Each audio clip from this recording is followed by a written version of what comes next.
You need to leave, both of you, right now. That's what I said to my own mother, at my wedding, in front of 217 guests, with my brand new wife standing beside me in the most beautiful dress I'd ever seen, her hand trembling in mine. My mother stood in the doorway of the reception hall with my ex-girlfriend hanging on her arm like some kind of trophy. Both of them dressed to the nines, both of them smiling like they'd just pulled off the heist of the century. And the worst part? My mother didn't even flinch. She just tilted her chin up and said, loud enough for the entire room to hear, "Sweetheart, I brought the woman you should have married." It's not too late to fix this mistake. 217 people went silent. You could hear the ice melting in the cocktail glasses.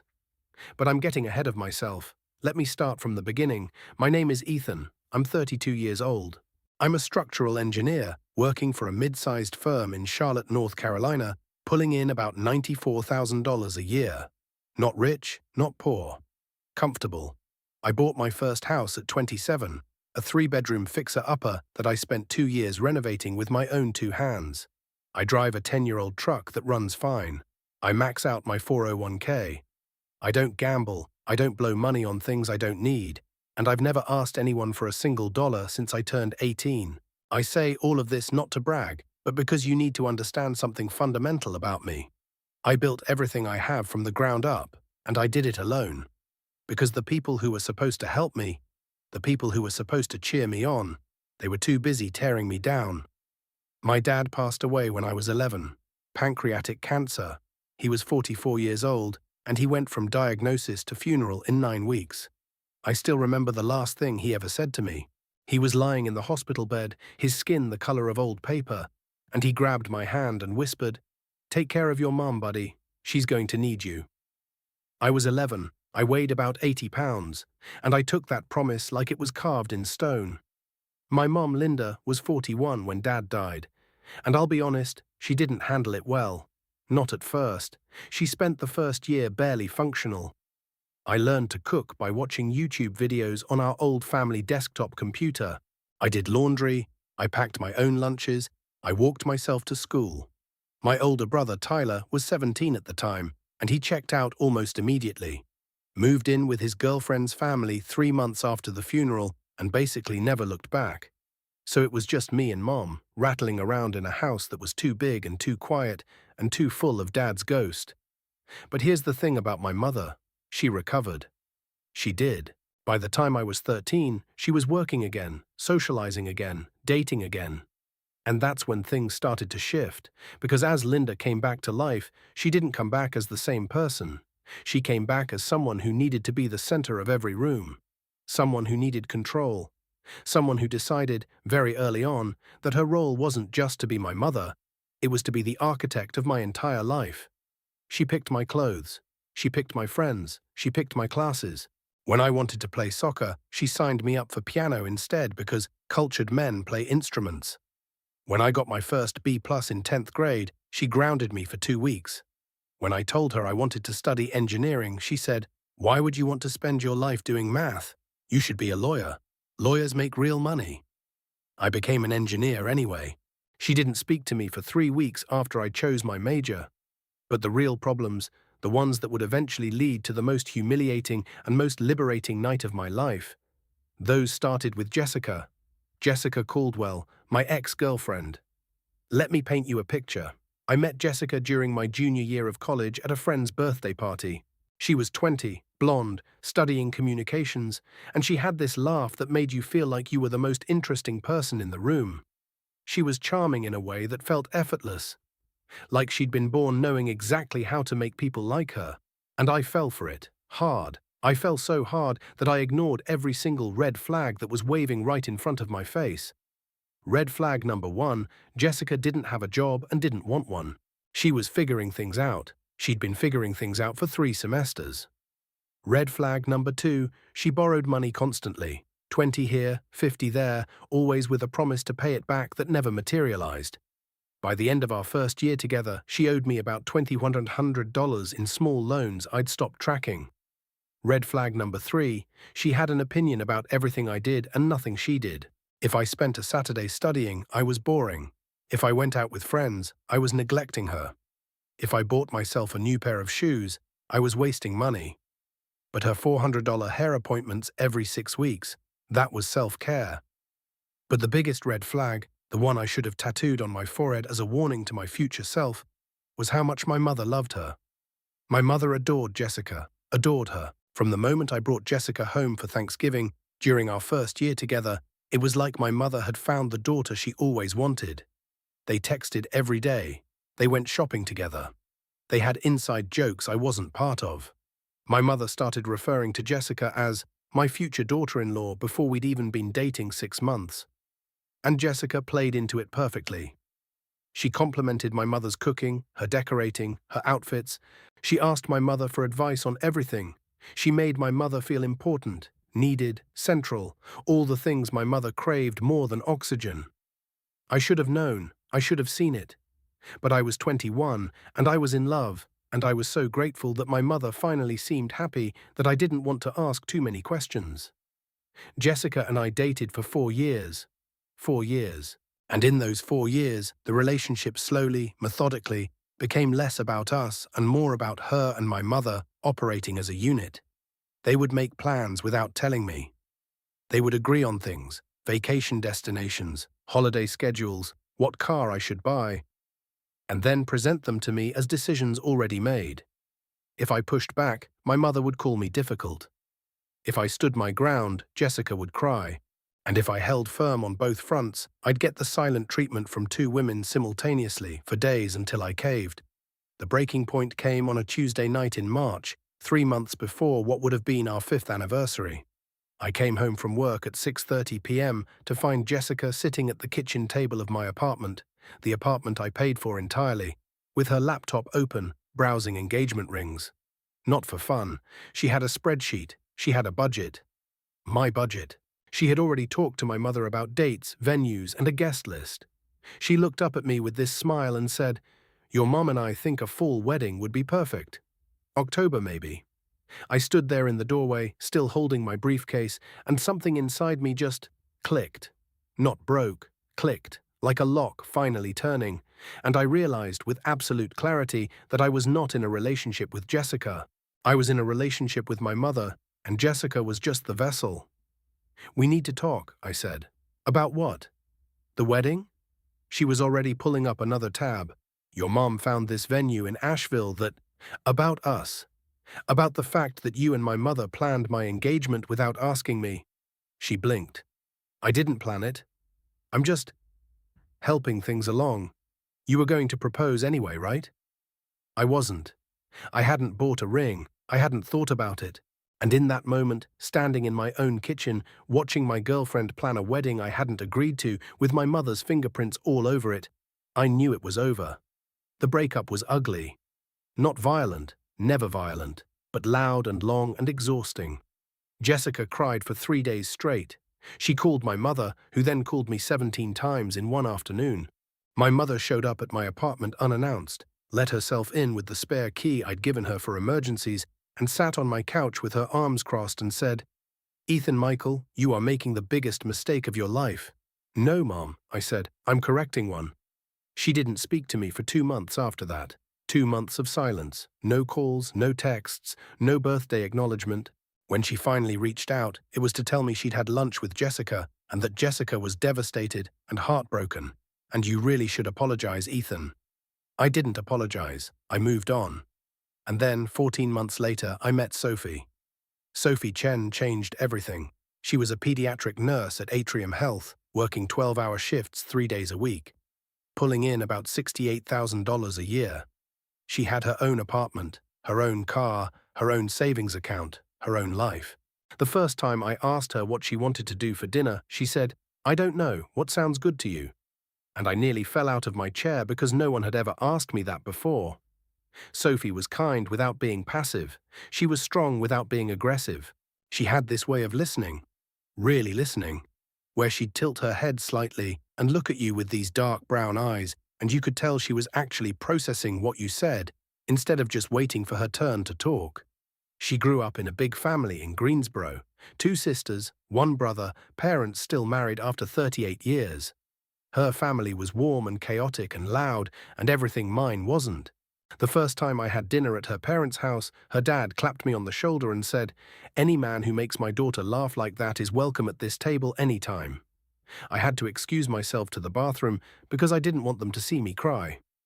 Sophie and I dated for 2 years before I proposed. I picked the ring myself. I planned the proposal myself.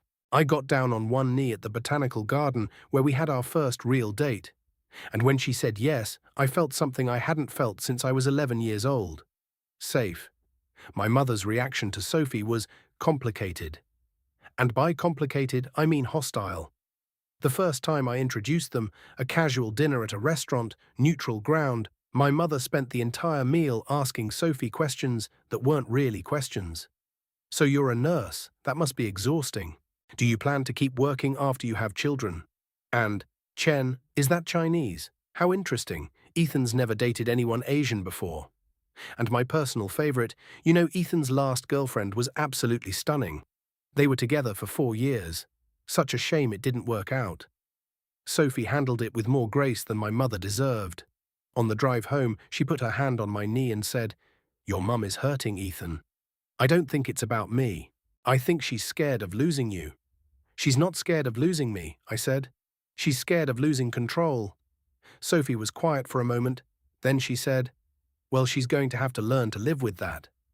Over the next 2 years, my mother's behavior escalated in ways that were predictable and exhausting. She compared Sophie to Jessica constantly, never by name, always by implication. "Some women just have a natural elegance," she'd say while looking directly at Sophie in jeans and a t-shirt. She forgot to invite Sophie to family dinners. She sent me articles about rushing into marriage and rebound relationships. Sophie and I had been together for 18 months at that point. She told my aunt that Sophie was nice enough, but not the kind of girl Ethan needs. And through it all, she stayed in touch with Jessica. Regular lunches, shopping trips, Instagram comments with heart emojis. She treated Jessica like a daughter-in-law in exile, waiting for the rightful king to return to his senses. When I told my mother Sophie and I were engaged, there was a pause on the phone that lasted exactly 9 seconds. I counted. Then she said, "Well, I hope you know what you're doing." "I do," I said, "and I hope you'll be happy for me." "I'll try," she said, which is the most honest thing she'd said to me in years. The wedding planning was beautiful. Sophie and I did most of it together, picked the venue, chose the colors, tasted the food, selected the music. We booked the Overlook at Cedar Ridge, a gorgeous venue about 40 minutes outside Charlotte, with floor-to-ceiling windows overlooking the Blue Ridge foothills. The package cost us $38,000, which we split evenly and paid for ourselves. No one gave us a dime, and we didn't ask for one. I invited my mother, of course. She was my mother. Despite everything, I wanted her there. I wanted her to see me happy. I wanted her to hold my hand before I walked out and say something, anything, that sounded like approval. I wanted the mother I remembered from before Dad died. The one who used to read me stories and kiss my forehead and tell me I could be anything I wanted. She RSVP'd, yes. She even offered to help with the flowers, a gesture that made Sophie tear up. "See," Sophie said, "she's coming around."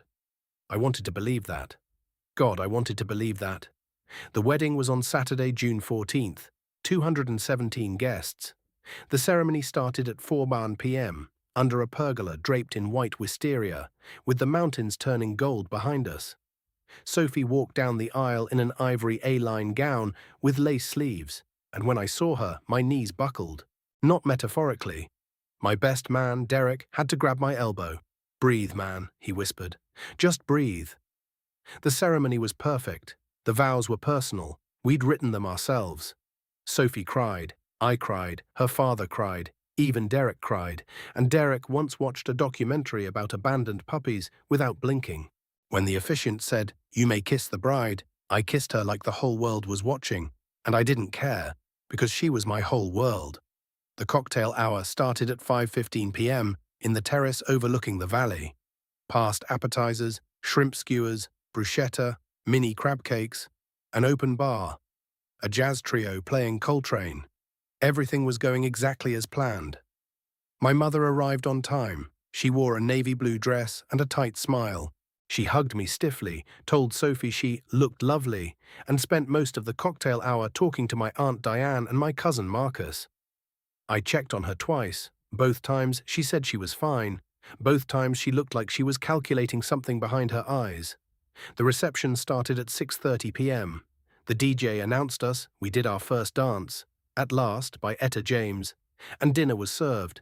Filet mignon and salmon, 3 kinds of wine, a 5-tier cake that Sophie's sister had designed. The toasts were beautiful. Derek told a story about me trying to build a bookshelf that collapsed on my head. Sophie's maid of honor, Priya, read a poem she'd written. Sophie's parents gave a toast that made the entire room tear up. My mother did not offer a toast. I noticed. Sophie noticed. We said nothing. At 8:47 p.m. I know the exact time because the photographer's timestamps are burned into my brain forever. The double doors at the back of the reception hall opened, and there she stood. Jessica Caldwell, in a white dress. Not ivory, not cream, not champagne. White, bridal white. A skin-tight, floor-length, crystal-embellished white gown that screamed, "Look at me," louder than a fire alarm. And next to her, holding her hand, guiding her into the room like she was presenting a prize pony at auction, was my mother. The room didn't go silent all at once. It was a wave. The people nearest the door noticed first, and then the silence spread table by table like a ripple across water. The DJ kept playing for about 10 seconds before he realized something was wrong and faded the music out. 217 people turned to look at the doorway. My mother stood there with her shoulders back and her chin up, and she said, "And I will remember these words until the day I die. Ethan, sweetheart, I know this is unconventional, but I brought someone who deserves to be here. Jessica has always been part of this family, and I think deep down, you know she's the one you should have married." Let me describe what happened to my body in that moment. My hands went cold, not figuratively. My fingers went numb, like I'd plunged them into ice water. My vision narrowed. My heart rate spiked so hard I could feel my pulse in my teeth.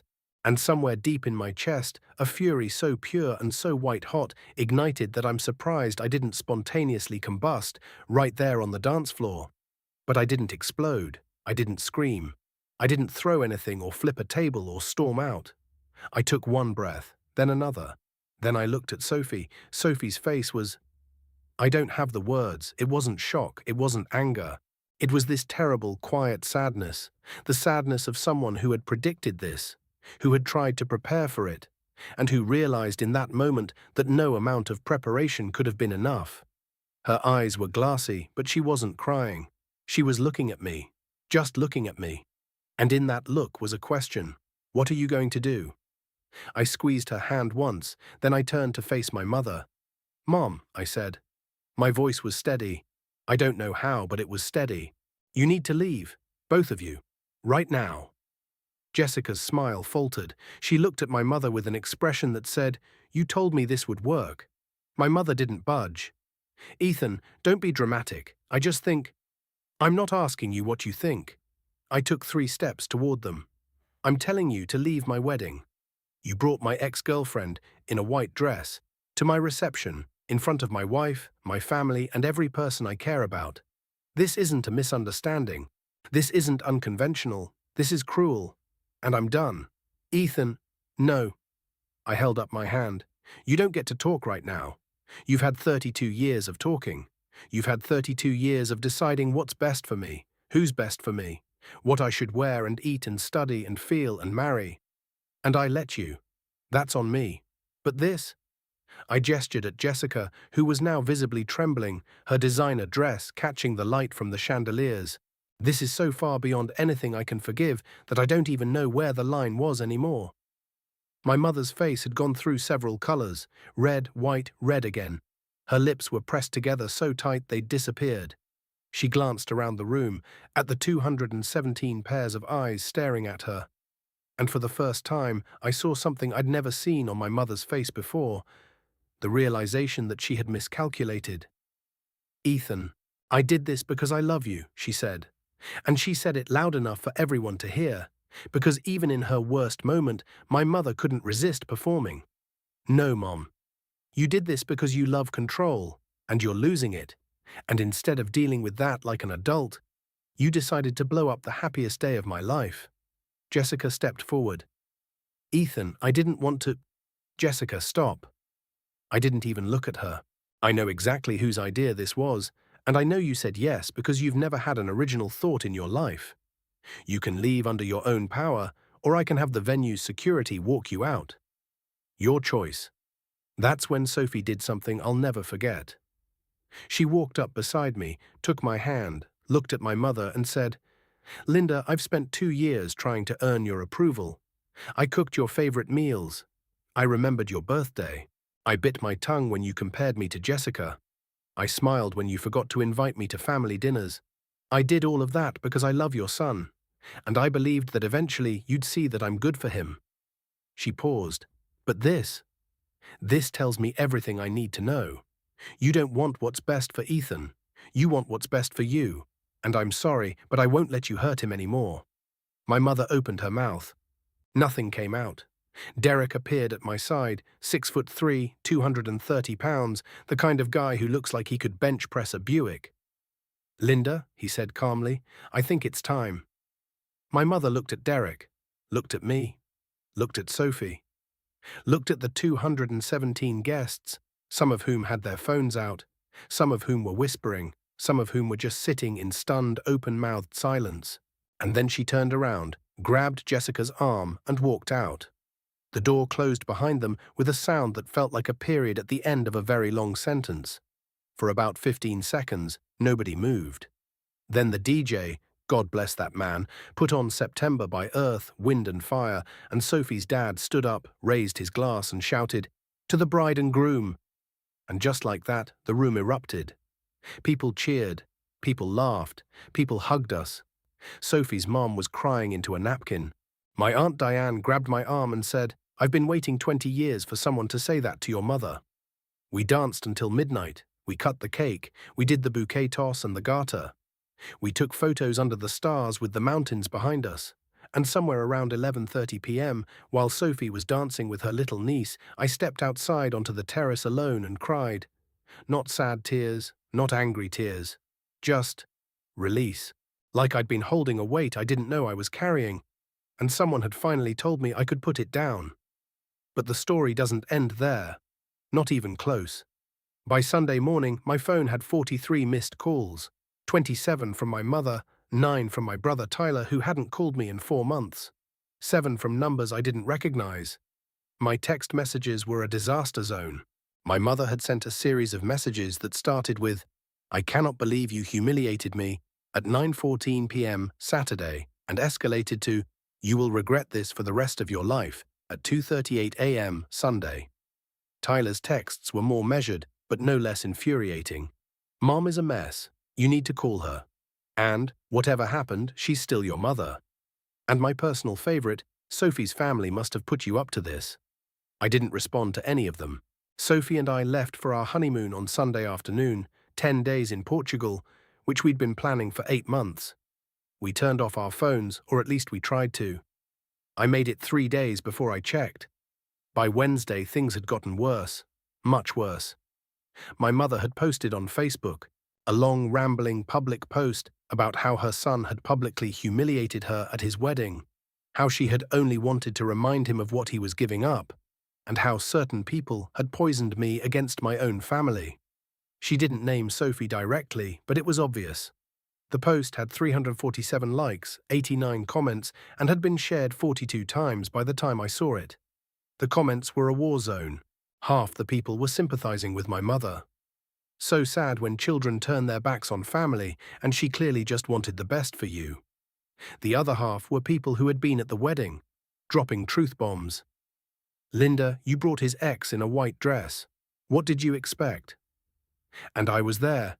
It was the most uncomfortable thing I've ever witnessed at a social event, and I went to my cousin's wedding where the best man got arrested. Jessica had also posted, not on Facebook, on Instagram, a series of stories with sad music and cryptic captions. "When you try to fight for love and get punished for it. Some people don't deserve the ones who care about them." She'd tagged my mother in all of them. She had 2,400 followers. By Friday, she had 6,100, mostly people hate following for the drama. I showed Sophie the posts from a cafe in Lisbon. She read them silently, sipping her espresso, and then set my phone face down on the table and said, "Ethan, you have two choices. You can engage with this circus, or you can eat this pastel de nata and enjoy the view. The circus will still be there when we get home." I ate the pastel de nata, but the circus didn't just wait, it grew. When we got back from Portugal on a Monday afternoon, there was a letter in our mailbox. Handwritten. From my mother. 3 pages, front and back, in her careful, looping script. I'll summarize the key points. 1. I had embarrassed her in front of the entire community. 2. Jessica had been devastated by the breakup and had never stopped loving me. 3. Sophie was controlling me and isolating me from my family. 4. If I didn't apologize publicly, and invite Jessica to a proper dinner to clear the air, my mother would consider our relationship irreparably damaged. Can you imagine? She crashed my wedding with my ex-girlfriend in a white dress, and she wanted me to apologize. I sat at the kitchen table and read that letter twice. Then I folded it neatly, put it back in the envelope, and placed it in the fireproof safe in my office closet. I didn't know why at the time. Call it instinct. Call it the engineer in me wanting to preserve documentation. But that letter would become very important later. 2 weeks after we got back, my brother Tyler showed up at our house unannounced. It was a Saturday morning, around 9:15. Sophie and I were making pancakes. Tyler knocked. I opened the door, and there he was, 38 years old, receding hairline, wearing a polo shirt that cost more than my first car, looking like he'd rather be anywhere else. "Can I come in?" he asked. "That depends," I said. "Are you here to talk, or are you here to deliver a message?" He sighed. "Both." I let him in. Sophie offered him coffee. He accepted. We sat at the kitchen table and Tyler started talking. "Look," he said, "I know Mum went too far. Everyone knows Mum went too far. But she's my mother too, and I can't just—" "Tyler, what do you want?" He rubbed his face. "Mum wants a family meeting. Her, me, you. No Sophie, no Jessica, just the 3 of us." "No Sophie?" I said. "Sophie is my wife. She's family. If Mum wants a family meeting, Sophie is invited."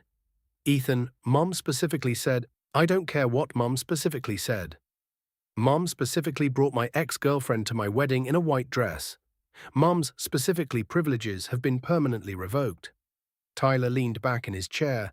"You're not going to make this easy, are you?" "Easy?" I laughed. Not a happy laugh. "Tyler, where were you when Mum was comparing Sophie to Jessica at every family dinner?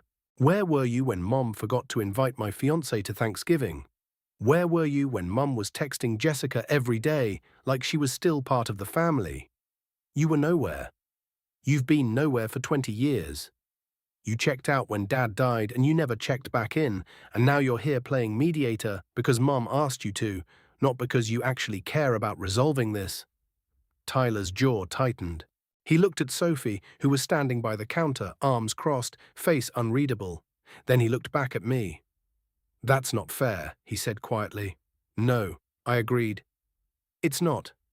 None of this is." He left 20 minutes later without finishing his coffee. At the door, he paused and said, "For what it's worth, I'm sorry. About the wedding, about all of it." "Then act like it," I said. "Don't just say it." He nodded. He didn't act like it. Not yet. 3 weeks after Tyler's visit, things escalated in a way I never expected. I got a call from my cousin Marcus on a Thursday evening. Marcus is my Aunt Diane's son, smart, level-headed, works in accounting. He and I had always been close, the way cousins are when they're basically the only sane people in a dysfunctional family. "Ethan," he said, and the tone of his voice made my stomach drop. "I need to tell you something, and you're not going to like it." "What is it?" "Your mum went to a lawyer." "A lawyer? For what?" "She's claiming she has a financial stake in your house." I actually laughed. "My house?" "The house I bought with my own money. The house I renovated with my own 2 hands. What possible claim could she have? She says she gave you $15,000 for the down payment." I stopped laughing. "She gave me $15,000. That's what she's telling the lawyer. She says it was a loan, not a gift, and that you never paid it back." and she wants either repayment or equity in the property. Here's the thing. My mother did give me $15,000 when I bought the house. 5 years ago. She called it a gift. Her exact words were, "This is my gift to you, Ethan." Every mother should help her son buy his first home. There was no promissory note, no repayment schedule, no interest rate, no written agreement of any kind. It was a gift. I had witnesses. Marcus himself was there when she said it. And more importantly, I had a text message from my mother dated March 12th, 5 years ago, that read, "I'm so proud of you, sweetheart. Consider the $15,000 my housewarming gift. You earned this. Love, Mom." I saved that text message. I saved it because I save everything. Because I'm an engineer, and engineers document things, and I had learned from watching my father's estate get tangled up in paperwork that you never ever throw away financial records. "Marcus," I said, "thank you for telling me. I've got this handled." The next morning, I called my own attorney. His name is David Park, and he's the kind of lawyer who wears bow ties and speaks in complete sentences and makes opposing counsel nervous just by adjusting his glasses. I showed him the text message. I showed him the letter my mother had written after the wedding. The one where she demanded an apology and never once mentioned the $15,000, which would be strange if she genuinely believed I owed her money. I showed him my bank records, my mortgage documents, my renovation receipts, every dollar accounted for, every transaction clean. David looked at everything, nodded slowly, and said, "Your mother doesn't have a case. This is retaliatory. She's using the legal system as leverage to force you back into a relationship on her terms." "Can she actually cause problems?" I asked. "She can file a claim. It'll get dismissed, but it'll cost you time and stress, which is the point." He paused. "Do you want to send a cease and desist letter?" "Yes," I said, "and make it clear." The cease and desist was sent via certified mail on a Wednesday. It outlined the evidence that the $15,000 was a gift, cited the relevant statutes, and stated that any further legal harassment would result in a counterclaim for attorney's fees and damages. David also included a line I personally requested. "Mr. Ethan Mitchell has no interest in further communication regarding this matter and requests that all future contact be directed to this office." My mother received the letter on a Friday. I know this because she called me 14 times that afternoon and left a voicemail that was 3 minutes and 42 seconds long. I didn't listen to it. David did. He said it was mostly crying and partially threatening and advised me not to respond. She didn't file the claim, but she didn't stop either. The next phase of my mother's campaign was social. She started calling family members, aunts, uncles, cousins, family friends, and telling a version of events that bore almost no resemblance to reality. In her version, Sophie had turned Ethan against his family. In her version, the wedding incident was a misunderstanding that I had blown out of proportion. In her version, she had never received a cease and desist letter. I had the certified mail receipt. In her version, Jessica was just a friend who had happened to be nearby on the day of the wedding. The family split roughly down the middle. My Aunt Diane and cousin Marcus were firmly on my side. They'd been at the wedding and had seen everything. My Uncle Robert, who had always been close to my mother, took her side with the devastating logic of, "She's your mother, Ethan. You only get one." My cousin Lisa, who I'd always considered a friend, posted a passive-aggressive Instagram story about family loyalty that was clearly directed at me. My brother Tyler retreated into total silence, which was his specialty. Sophie's family, meanwhile, closed ranks around us like a fortress. Her parents called every Sunday. Her sisters texted support. Her brother-in-law offered to help if we needed anything legal. Her father took me aside during a Sunday dinner about a month after the wedding and said, "Ethan, you're part of this family now. Not because you married our daughter, but because of who you are. Don't let anyone make you feel like you don't deserve to be loved properly." I had to excuse myself to the bathroom again. Months passed. The cease and desist seemed to have scared my mother off the legal front, but she hadn't given up. She was just regrouping, recalculating, and she found a new angle I never saw coming. 6 months after the wedding, it was December, right before the holidays, I got a call from a colleague at my engineering firm. His name was Paul, and he worked in a different department, and he said something that made my blood run cold. Hey, Ethan, this is probably nothing, but did you know there's a woman claiming to be your mother calling the office? What? Yeah, she called the main line 3 times today. She told the receptionist she needed to speak to your supervisor because she had concerns about your mental health and wanted to make sure you were getting the support you need. I sat down. I actually had to sit down. She told them you'd been acting erratically and that your family was worried about your stability, Paul continued. The receptionist didn't connect her to anyone, but she said she'd call back. My mother was trying to get me fired, or at least destabilize me at work. She was calling my employer, the job I'd worked for 7 years to earn, the job that paid my mortgage and funded my life, and telling them I was mentally unstable. That was the moment I knew this wasn't a family dispute anymore. This was a campaign, and I needed to end it. I documented everything, the phone calls to my office, 3 calls, logged by the receptionist with dates and times, the cease and desist letter and my mother's non-response, the Facebook post and the social media campaign, the letter demanding an apology, Jessica's Instagram posts, Tyler's visit, the false claim about the $15,000. I compiled it all into a folder, digital and physical, and brought it to David's office. I want a restraining order, I said. David looked at the folder. He looked at me. Are you sure? She called my job, David. She tried to undermine my career by lying about my mental health. This isn't a mother who went too far at a wedding. This is a pattern of harassment. He nodded. Let's file. The temporary restraining order was granted on December 19th. My mother was served on December 22nd, 3 days before Christmas. I know the timing was brutal. I know how it looked. But she had spent 6 months trying to dismantle my life, and I couldn't wait for a more convenient season. The hearing for the permanent order was scheduled for late January. My mother hired an attorney, a guy named Gerald Foster, who wore too much cologne and smiled too much. Their defense was essentially, this is a family matter, not a harassment case. Mrs. Mitchell is a concerned mother who made some misguided attempts to stay connected to her son. My attorney presented the evidence. The wedding crash, the social media campaign, the false financial claim, the calls to my employer, the letter, the voicemails I hadn't listened to, but David had transcribed, 14 of them, increasingly hostile, including one where my mother said, "If you think a piece of paper is going to keep me from my son, you don't know me very well." The judge, a woman in her 60s with reading glasses and zero patience for nonsense, reviewed everything, asked my mother's attorney 3 questions, and granted the permanent restraining order for 2 years. She also issued a stern warning to my mother about the consequences of violating it. In the hallway outside the courtroom, my mother looked at me. She was smaller than I remembered. Her hair had more grey. Her eyes were red. And for one terrible aching second, I saw the woman who used to read me bedtime stories, the woman who held my hand at my father's funeral, the woman who taught me to ride a bike on a Saturday morning in a driveway that doesn't exist anymore. "I'm sorry it came to this," I said. She shook her head. "You chose her over me." "No, Mom, I chose myself. For the first time in my life, I chose myself." She turned and walked away, Gerald Foster trailing behind her with his briefcase and his cologne. That was 18 months ago.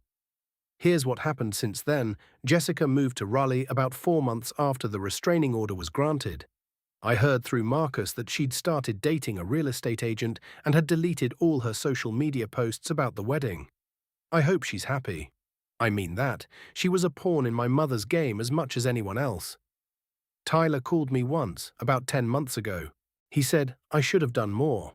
I said, "Yeah, you should have." We talked for 45 minutes. It was the longest conversation we'd had since Dad died. He told me Mom was living alone, seeing a therapist, and had started volunteering at a food bank. He said she talked about me constantly. He said she'd framed a photo of me and Sophie from the wedding, not from the disaster, from the ceremony, one that my Aunt Diane had sent her. I didn't know what to do with that information, so I filed it away like everything else. My Aunt Diane and I are closer than ever. She comes over for dinner once a month. She adores Sophie. She's the closest thing to a mother figure I've ever had. And I tell her that, and every time she tears up and says, "Your father would be so proud of you." Sophie and I are doing well. Better than well. We moved into a bigger house, a 4-bedroom on a quiet street, with a yard big enough for the dog we adopted. A golden retriever mix named Captain, who is objectively the best dog in the world. Sophie got promoted to charge nurse. I got a raise to $108,000. We're talking about starting a family, not because anyone is pressuring us, not because my mother has a timeline, not because there's a spreadsheet. Because we want to. Last month, I got a letter. No return address, but I recognized the handwriting immediately. It was short, 3 sentences. Dear Ethan, I am writing this in therapy, with my therapist's help. I was wrong about everything. I hope someday you'll let me try again. I read it 3 times, then I put it in the fireproof safe with the other letter. Not because I'm ready to respond. Not because I've forgiven her, but because I'm an engineer, and engineers don't throw away data. And because somewhere, in a part of my heart I'm not ready to examine yet, I know that a door locked from the inside can always be opened. Sophie saw me put the letter away. She didn't ask what it said. She just kissed my forehead and said, "Whenever you're ready, or never, both are okay." And that's the thing about real love, isn't it? It doesn't demand, it doesn't manipulate, it doesn't show up at your wedding in a white dress with an agenda. It just sits next to you on the couch on a Tuesday night while the dog snores on the floor and the dishwasher hums in the kitchen, and it says, "Both are okay." I'm 32 years old. I'm married to the love of my life. I have a dog, a house, a career, a family that chose me. And I learned the hardest lesson a person can learn. Sometimes the people who are supposed to love you the most are the ones who hurt you the worst. And sometimes the bravest thing you can do isn't fight back. It's walk away, close the door gently, and build something beautiful on the other side. If my mom ever reads this, Mom, I don't hate you. I never hated you.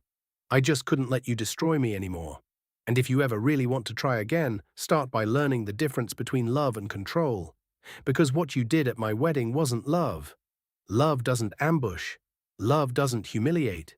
Love doesn't bring your son's ex-girlfriend to his reception in a white dress and call it a gift. Love says, both are okay, and it means it.